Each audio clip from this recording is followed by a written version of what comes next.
Yeah, good morning. Good morning, sir. Yeah, let's resume our discussion.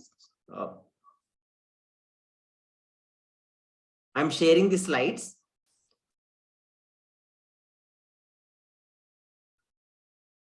So before we discuss and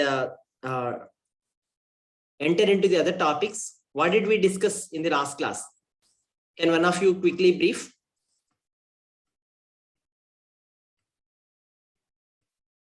Yeah, what was the major discussion in the last class?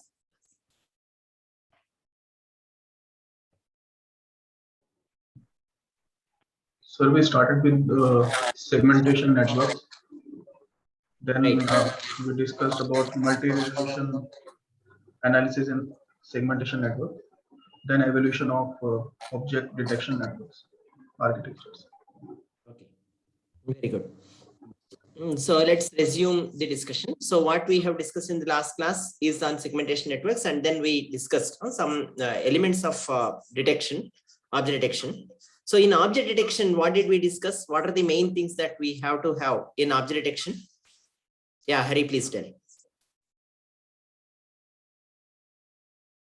So in object detection, what, how should be the architecture and what should it learn?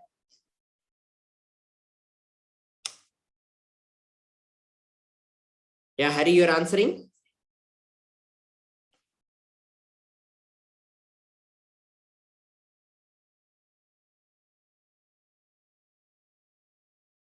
Okay. Oh. Major Pradeep? See, in object detection, basically we want to learn the probability of that object belonging to that class and the bounding box coordinates, basically initial xy and width and height. Right. Yeah, that's fine. So Suravardhan, what happened to BTech students? I don't know, sir. What about that? Yeah, none of them joined. Yeah. Just I'm trying to call to Sandeep, sir. Yeah. Yes, sir. I will.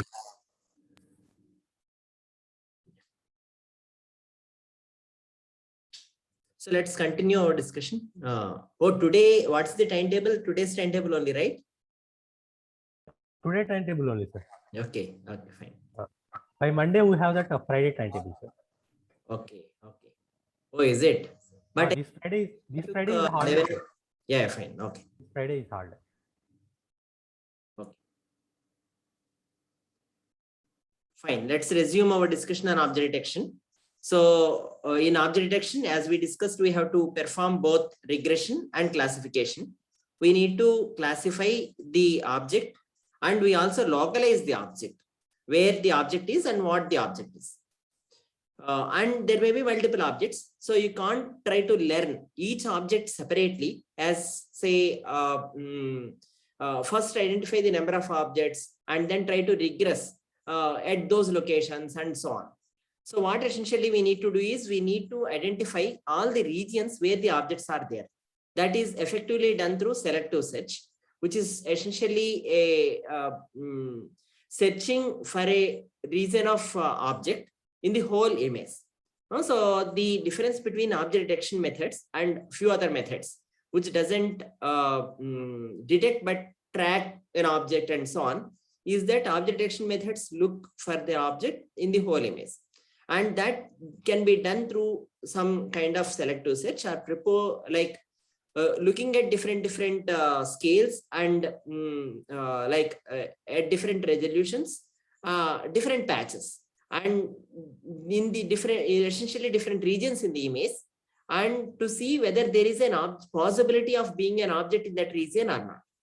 Since we are anyway looking for a bound like a rectangular region, XY and HW defined by XY and HW, we will be generating proposals also in rectangular shape. So rather than looking at, as I discussed in the previous class, so essentially the conventional methods also does based on variance in that region, whether there is a possibility of object or not, or whether based on clustering, whether there is a possibility of object or not, clustering of features, whether there is a possibility of some object or not. But essentially that we do on the whatever we do such application of such methods to give a essential objectiveness score, we give it in a rectangular bounding box in object detection, because essentially we will be finding out rectangular bounding box containing the object region. Okay, so that's essentially is how the object detection method started with identifying the region of object. Okay, and then extracting the features in the region of object, and then using them to classify whether what object it is, and is this region given by the computer vision methods is fine enough or accurate enough to localize the object. So that was the initial development of object detection methods. These are referred to as two-stage object detection methods, because we are looking at the object or image region, okay, once for detecting the region of object, second for identifying what object it is.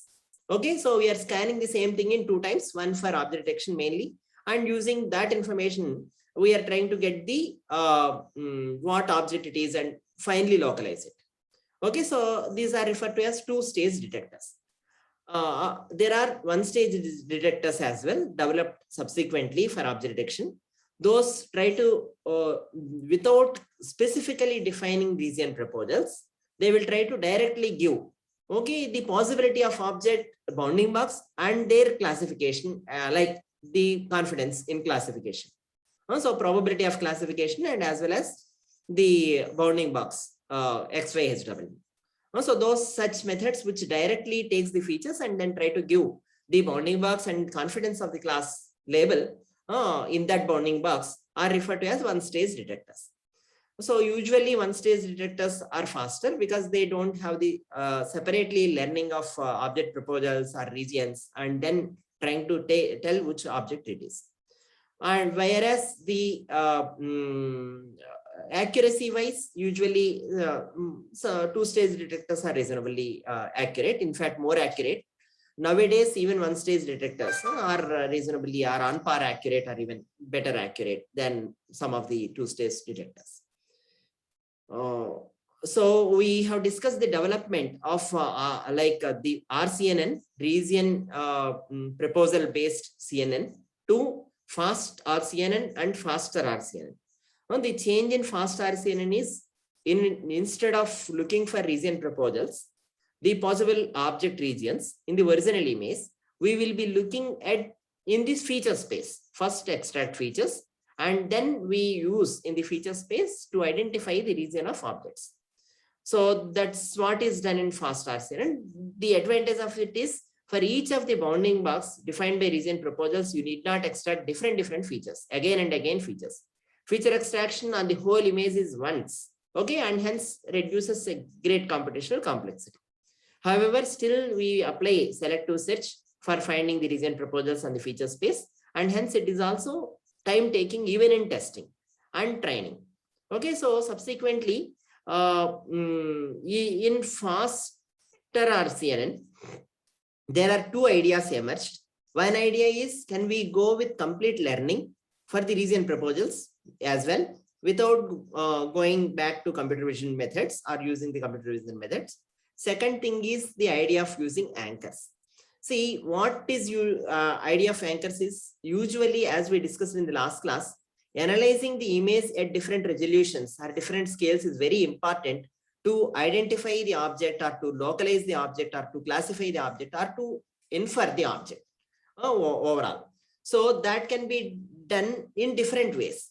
So majorly it can be done in 3 different ways. One is you look the image at multiple resolutions directly.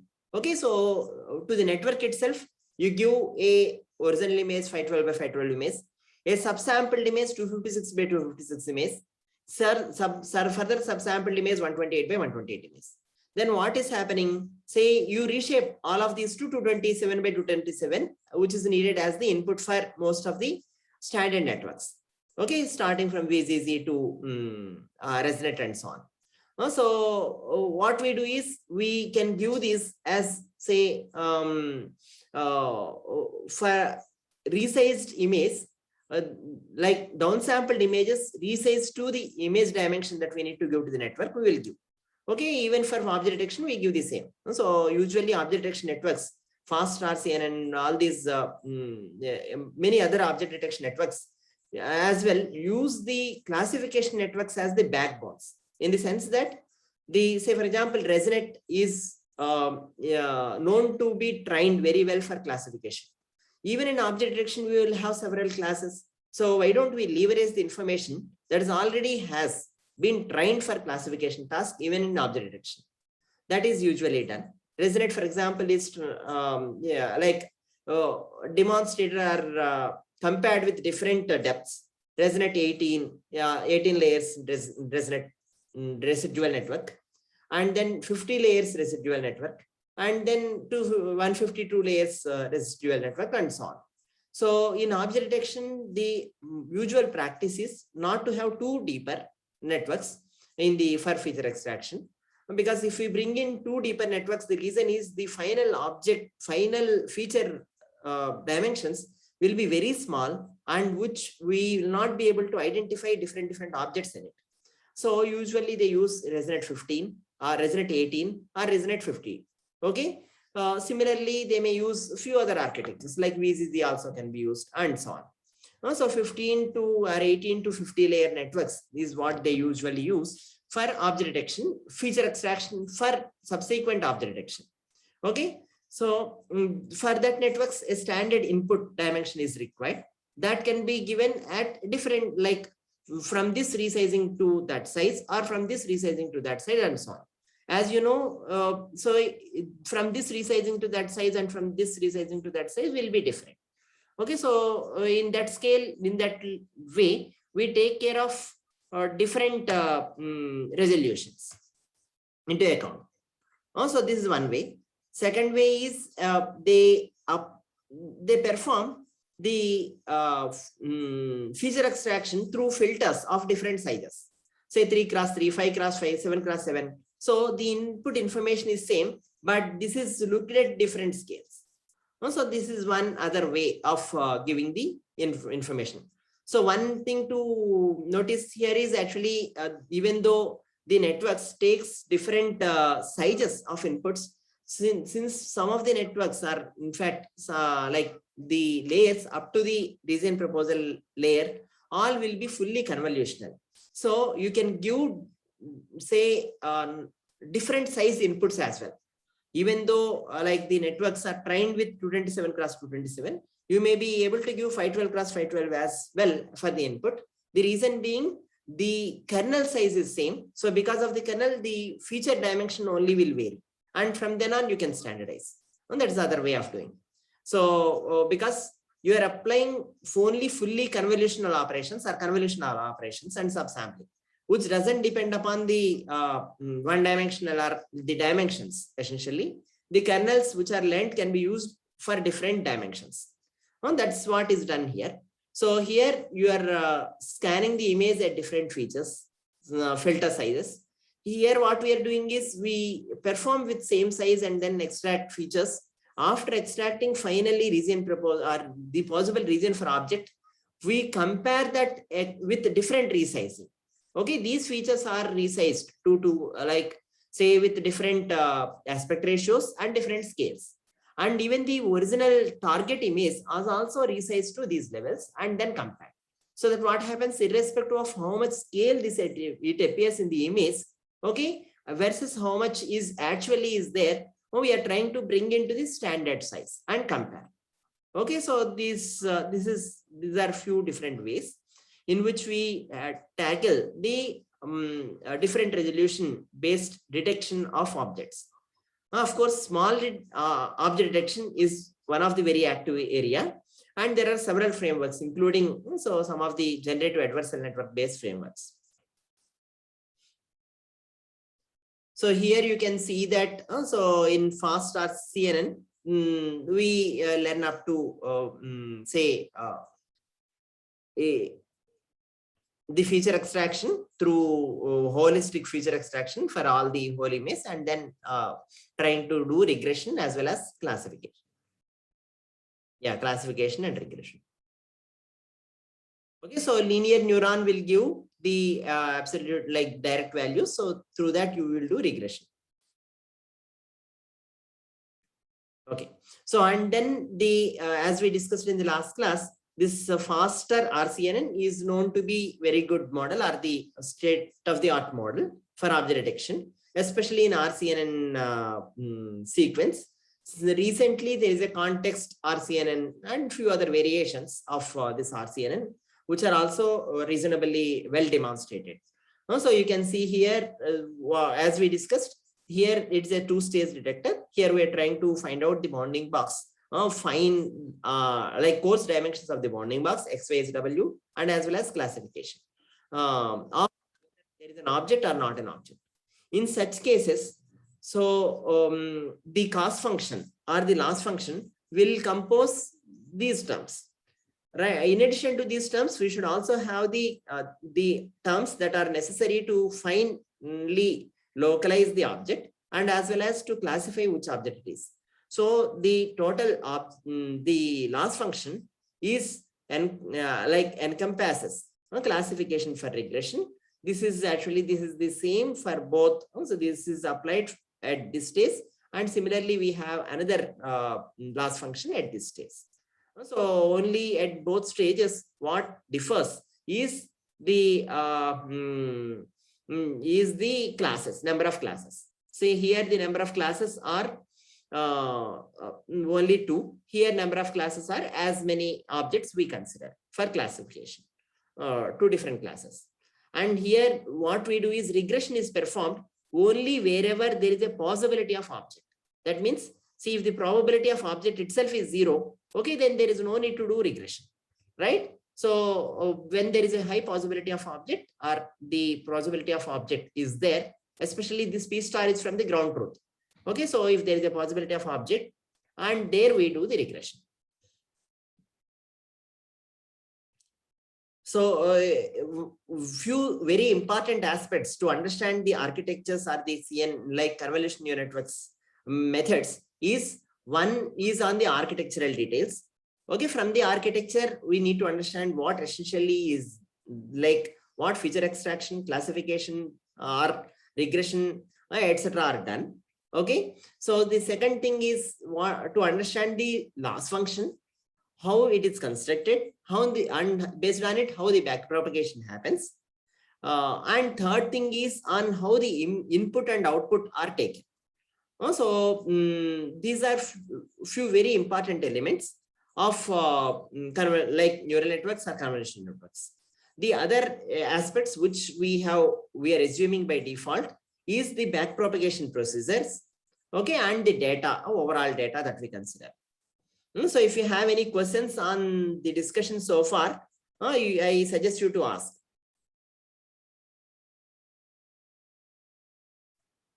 Okay, so we may have actually at each location to identify whether there is an object or not during the region proposal network. So the first network is called region proposal network, and this is referred to as Faster-RCNN network.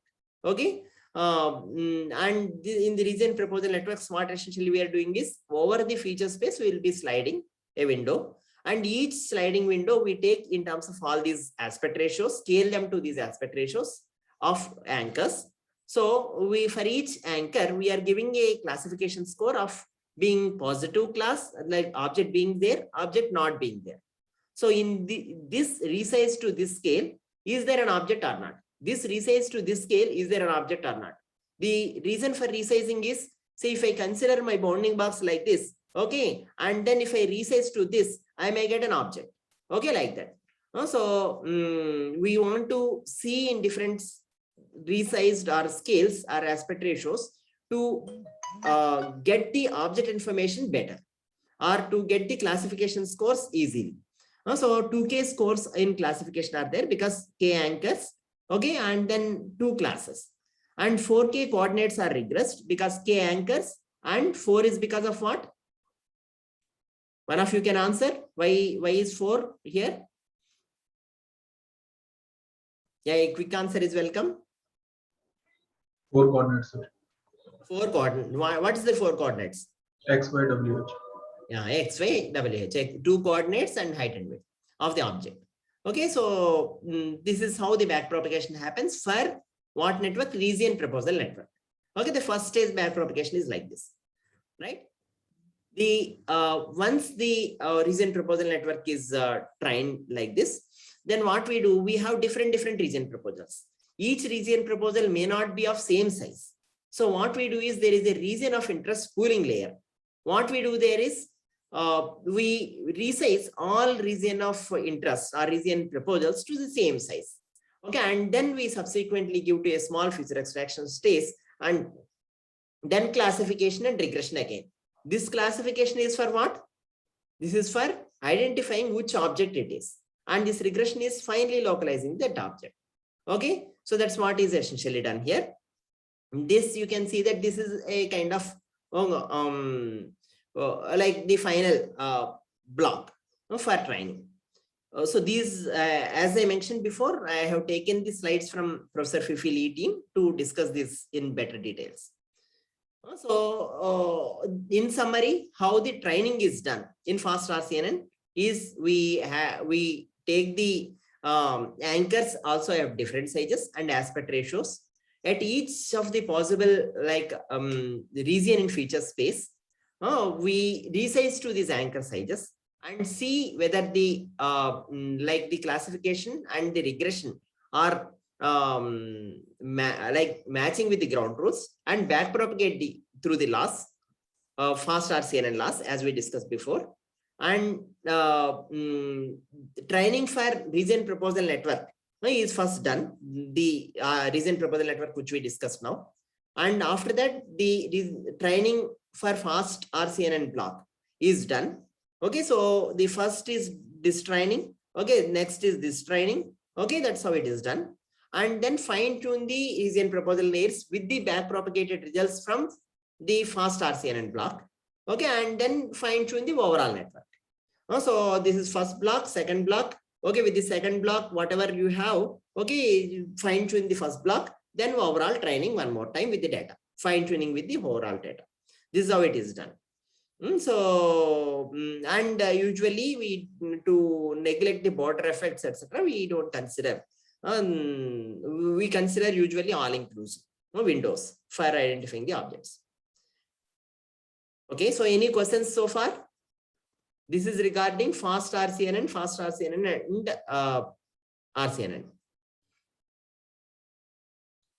Okay, so this gives a fair idea of how the object detection is done. There are several other object detection methods that are evolved and done on the top of these things.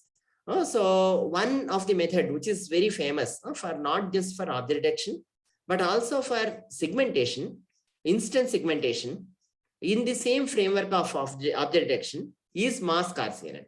Okay, what it does on the top of what Faster-RCNN does is, say once the region of interest is found, okay, or region proposals are found, after region of interest alignment, that is bringing all of them to same size, it tries to, instead of giving a classification score and then regressing of XYSW, it tries to mask, okay, of the object.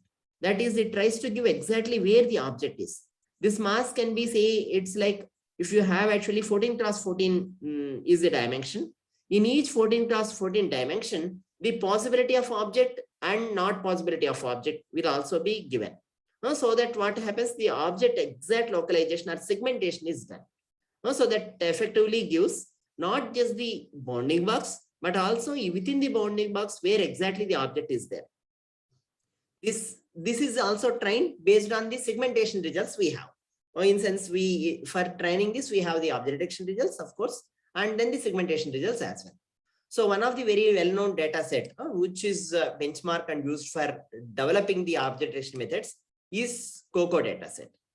And the other one is Pascal VOC data set. So they have good annotations. In fact, COCO data set is well known, not just for object detection, but also for classification, like segmentation and a few other challenges related to that. So Mask-RCNN is very celebrated approach, and on the top of this Mask-RCNN, several other methods are also developed. So one, for example, instead of just finding out the location of the object, see if we find out initially, if we annotate the points, say key points of the object. Say if we consider hand as one of the like element of the object, then the the knees are like you different parts of the hand we can consider as the different locations which are to be tracked. So in that way, what we can do, say for example, these fingers and the shoulder, okay, and here. So if we can put the whole things put together, and then these are annotated. So localizing these are also done in addition to localizing the bounding box. Okay, so XY-HW is done for back propagating and understanding where the object is localized. In addition to that, the location of each of the key points on the object are also localized, in the sense that, say, these coordinates are also back propagated to track where it is.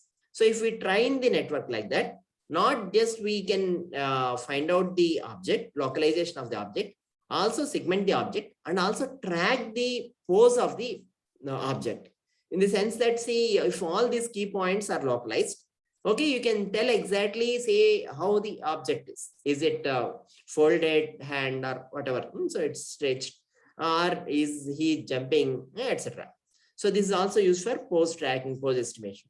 So as you can see now, the whole framework previously in computer vision, key point extraction, feature extraction, and then around the key points, feature description, and using them, all the work used to be done. Okay, and however, what is the challenge there is key point extraction itself is not very simple, and further feature extraction is much more difficult. So the several methods have been evolved, but the elegance of the convolution neural networks is that, so with the same like convolution neural network architecture, or with the same convolution blocks, pooling blocks, and combination of them in different ways, and with a little bit of modifying on the architecture, cost functions, and so on, we are able to apply the same for all the computer vision problems. So key point, like if you want to find out where the key point is, regress the key point. If you want to find the very bounding box is, regress the bounding box. Okay, if you want to find which class it is, you just apply a classification. If you want to apply the whole image to which class, then you put the whole features and classify. Okay, if you want to track an object, take its features and see in the next frame where it is. All is done through, now it's like a computer language or a symbolic language. We are now discussing we are doing all these in feature space. Which feature space? Like deep convolution neural network space feature space. Okay, and this can be done effectively through learning. So the whole thing is now done not explicitly through some distance measures or through through a specific application oriented solutions, but through learning. So that made the evolution of these deep learning methods in computer vision very, very famous. And now all the computer vision methods are state-of-the-art methods, are deep learning based methods. Okay, so of course there are methods which are combination of both computer vision and deep learning. However, it is almost unavoidable to have the feature extraction through deep neural networks. Okay. So if you have any questions so far, you can ask. No, otherwise, I will discuss a little bit further on one-stage object detectors. Any question?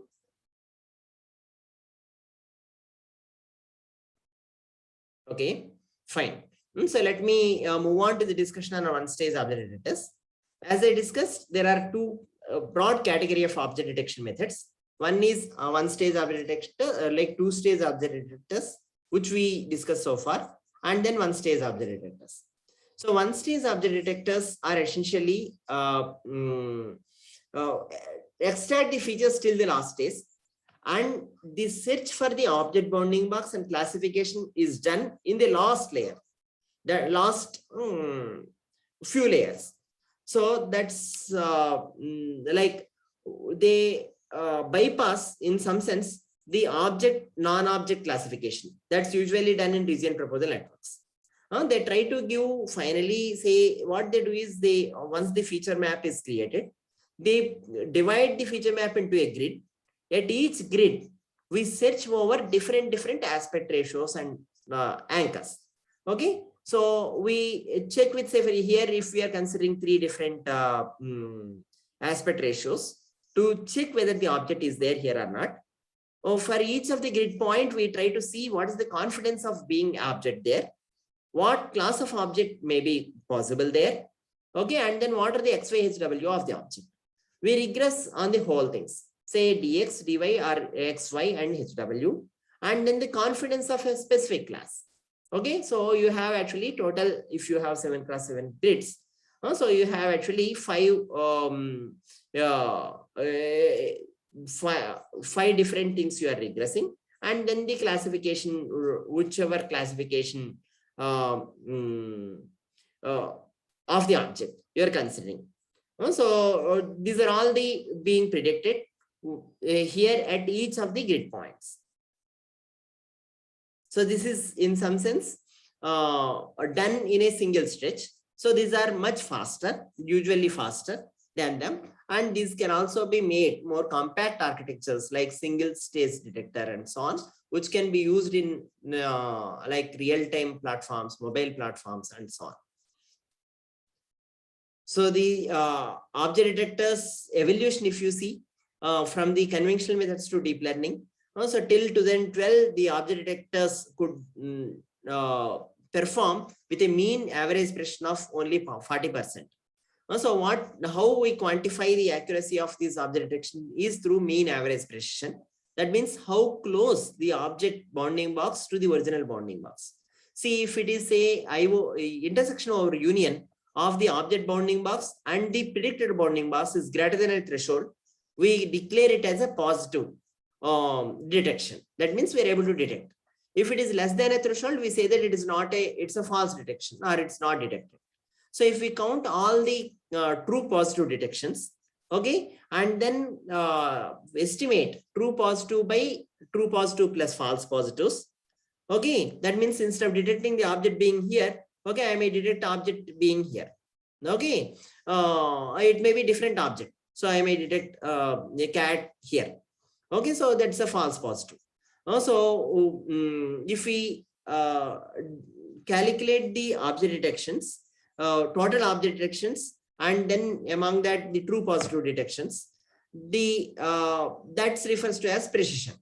And if we do perform the same for all object classes, so then what we get is mean average precision. So that mean average precision, if we see over the last like before 2012, it's only up to 40%. Nowadays, on the Pascal VOC dataset, even though there are challenging datasets where on which the mean average precision is still lesser, the mean average precision in up to 2016 reaches to like close to 80%. Now it reaches somewhat closer to I think 85% or so 90%. So in object detection, the famous datasets are benchmark datasets are COCO, MS COCO dataset, and Pascal VOC dataset. And then the metric used is mean average precision to benchmark the methods. And there are several methods that are developed because of interest or importance of object detection. Several methods are being developed, starting from RCNN class of methods to YOLO and single stage detector. And then in medical imaging, RetinaNet is developed. And then Mask-RCNN, which uses the advantage of mask for not only detecting, but also for segmentation, and mobile object detectors. And then like feature point based object detectors. So these CornerNet, CenterNet, what they do is they don't try to give the object bounding box by XYHW as a bounding box. They try to locate the center of the object and regress on the center of the object, and then height and width. Okay, similarly, say XY is not its center and the height and width. Similarly, in fact, they even avoid the height and width. They estimate also height and width and regress only the corner points of the object. So these are recent developments. And context RCNN and RCNN. So there are different methods that are evolved. So for each of these things, as we discussed for segmentation methods, there is a leaderboards. There are leaderboards and papers with code kind of summarization of the development of these computer vision methods. Yeah, any questions so far? If you have any questions, this is the right time to ask. An object detection. Okay, if you don't have any question, I will stop sharing here and I will discuss a little bit on the depth estimation, another computer vision example.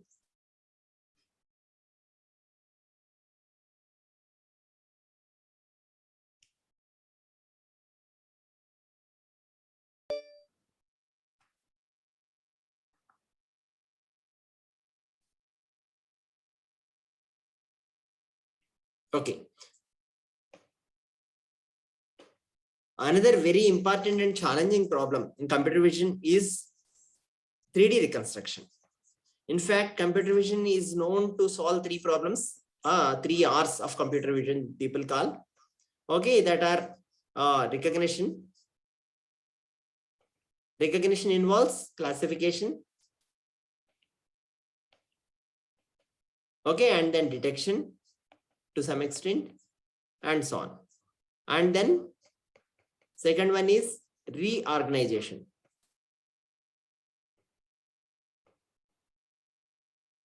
Reorganization is nothing but segmentation.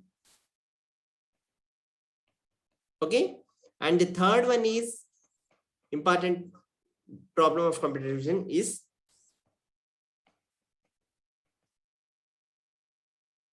reconstruction. Okay, so in reconstruction, what essentially we do is we want to reconstruct, say, from the image.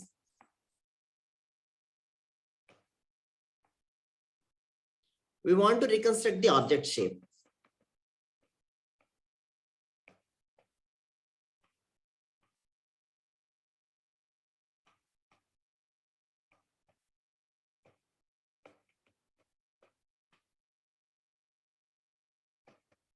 What do we mean by reconstruction of the object shape?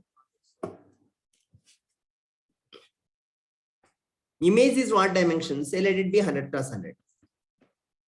And reconstruction of object shape. Okay, how do you think? What do you think is the dimension of it? What do you think is the dimension of?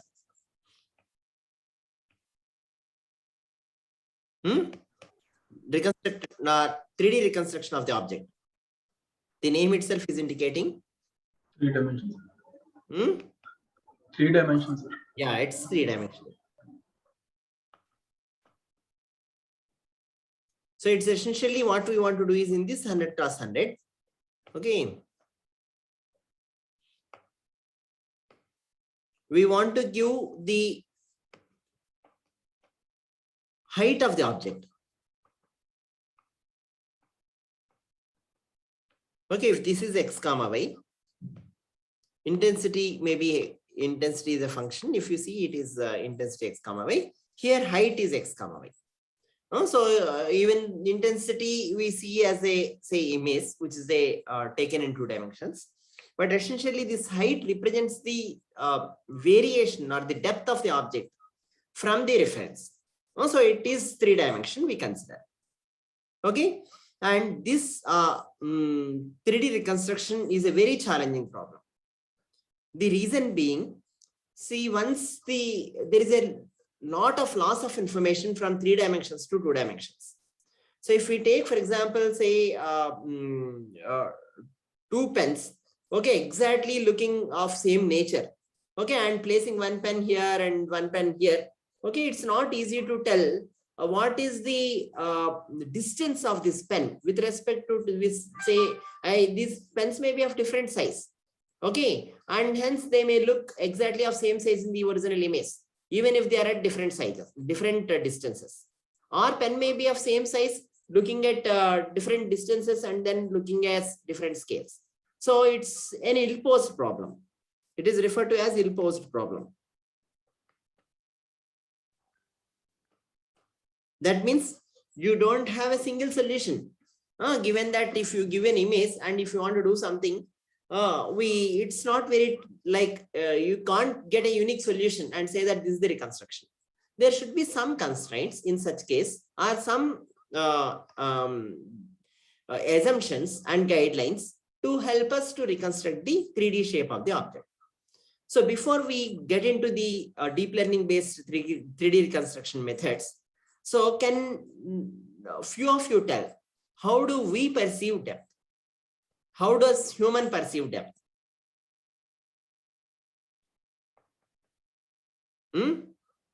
Yeah, some inputs.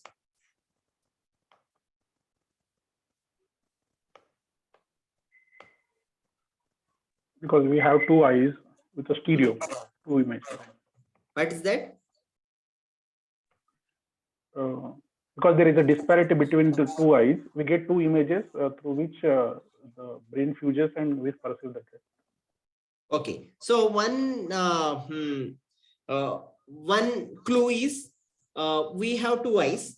Okay, when we see an object, the distance of its impression or its projection in the image of the one eye. Okay, we assume that each of the eye takes one image of this scene, and a scene point, if you see, the both doesn't have exactly at the same location its projections, right? So the left image, like the image by the left eye, image behind the right eye on the retina of the right eye, so they will have actually the projections of the same object will be at different locations.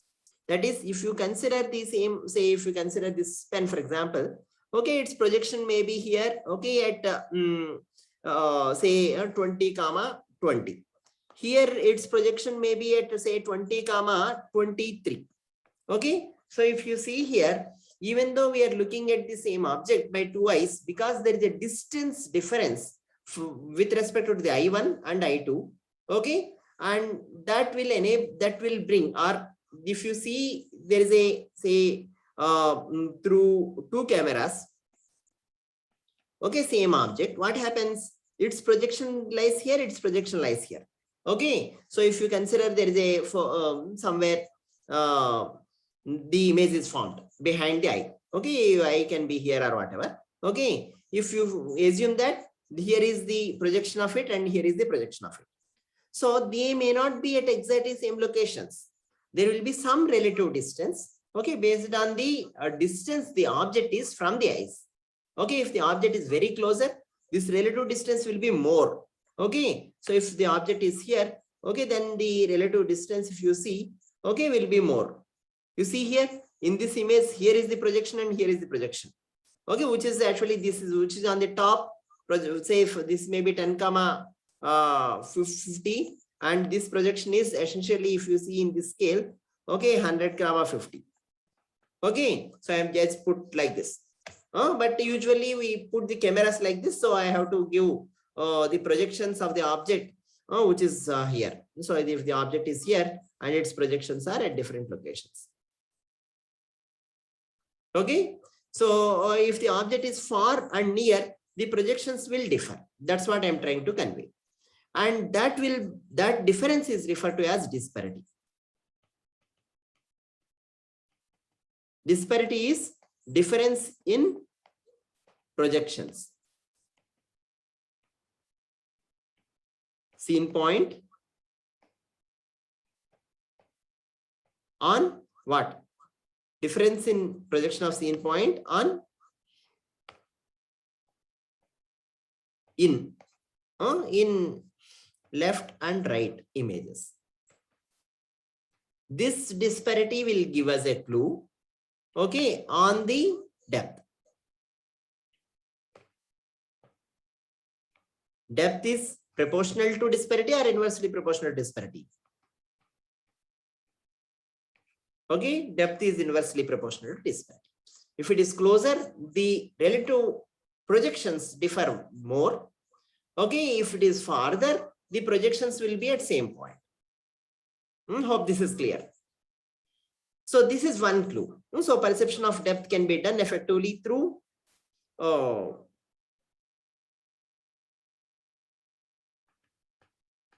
disparity in projections.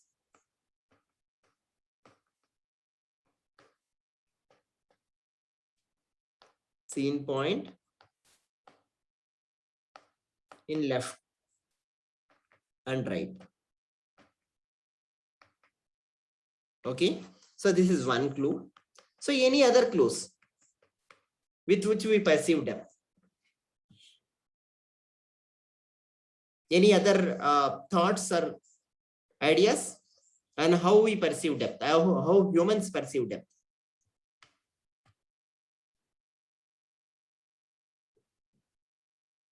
I would like to hear from some of you. See, assume that I say my background is only here. Okay, and the chair and me are not here. Do you think that there is a depth variation in the curtain here? Yes or no? Is there a depth variation you perceive in the curtain or not? No, no. Yes or no? Not able to No, hear. we can't actually that.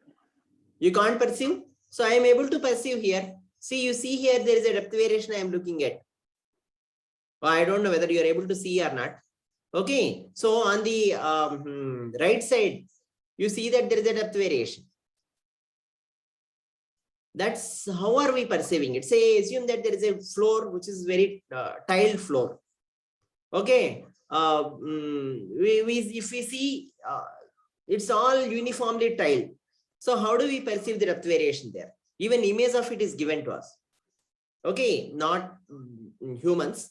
Even the image of it is taken and given to us. How do we perceive the depth variation? Maybe size. Size is one thing. How... Yeah, size of the tile you are telling, but essentially we are rendering. That's referred to texture. Okay, object texture variations also will help us to perceive the depth. Right? Yes or no? Yes, sir. Yes. Okay, what else? Focus and defocus information also helps us to perceive the depth.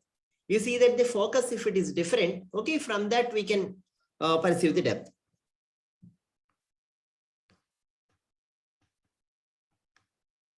Okay, shading information also helps us.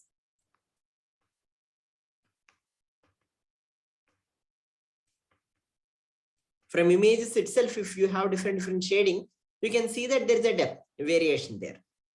Okay, so based on the different focus being different regions of the objects being focused differently, we will be able to perceive the depth.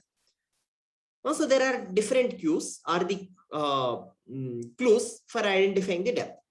This is perceiving the depth through disparity.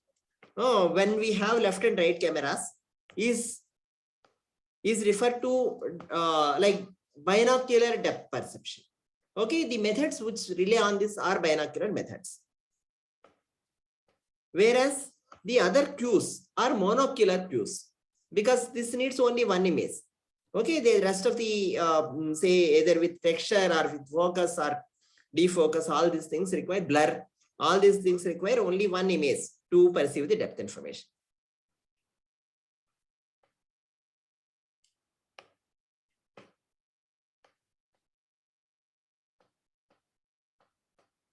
Okay, so now how does the depth information is perceived is basically like this. But now computationally, we want to see how the perception, how the 3D reconstruction can be done from images. That's the next question. Assume that we are given now left image. Okay, and then we are given right image. These are referred to stereo images.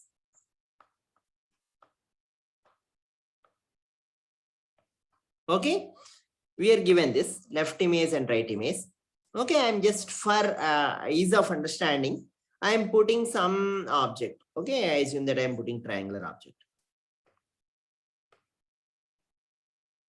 Okay, let us put in a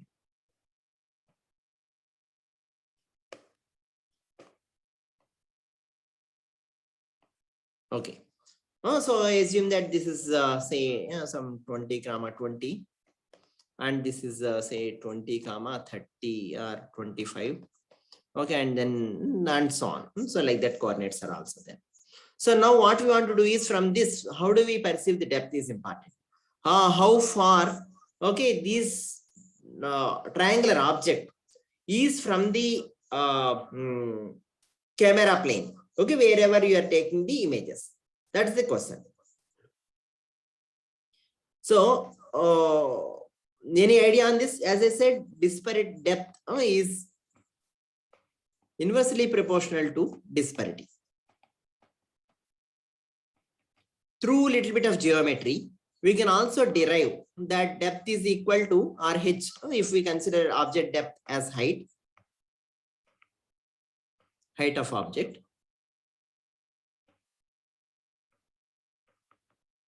This height is equal to, we can consider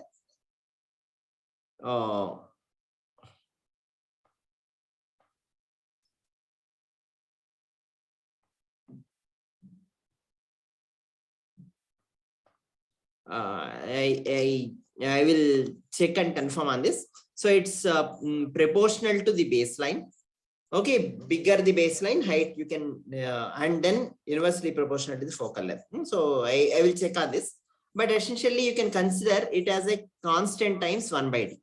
Okay, I will fill the constant subsequently, or where d is disparity. Given this relation, now what we want to do is we want to get the height at each location.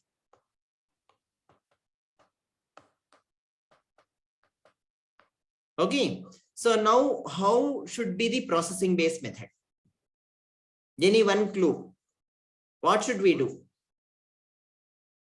One thing we should note is all the times object will not be like this nice shapes. Okay, they may be of different shapes.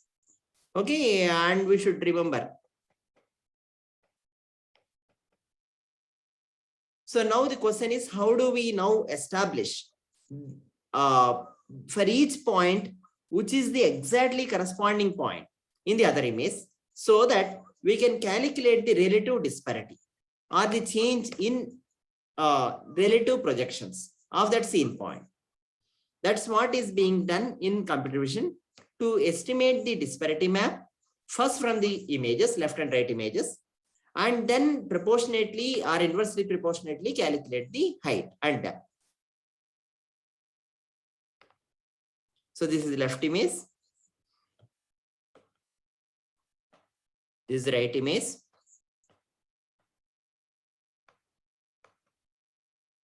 What we are doing is, for each point, which is the corresponding point.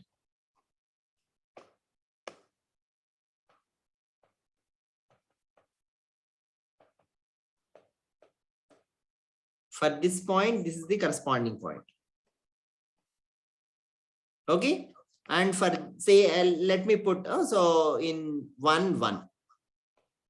Okay, and then 2 2, 3 3. Okay, here 4 4. Okay, 5 5.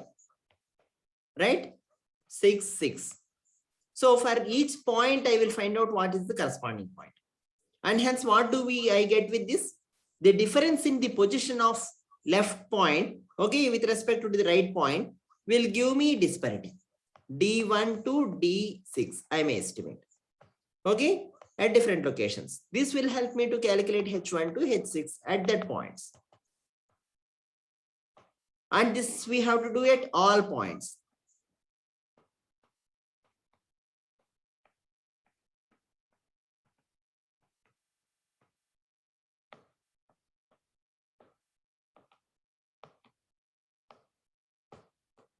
Okay, this is how essentially is done in computer vision. So if you have any questions, please ask. Otherwise, we will conclude here and join and discuss in the next class. Okay, thank you. Excuse me, sir. Yeah, please ask. Sir, this is Major Girish. I have a request. Yeah, please. Sir, as we have been told to submit that one requirement by 14 hours today to Director IIT, sir. So I have requested you by mail, sir, with supporting documents. Yeah, others can leave, I think, right? Is it Girish? Yes, sir. It is not Yeah, related others to can. us. Let's conclude. I will just call you. Thank you, sir.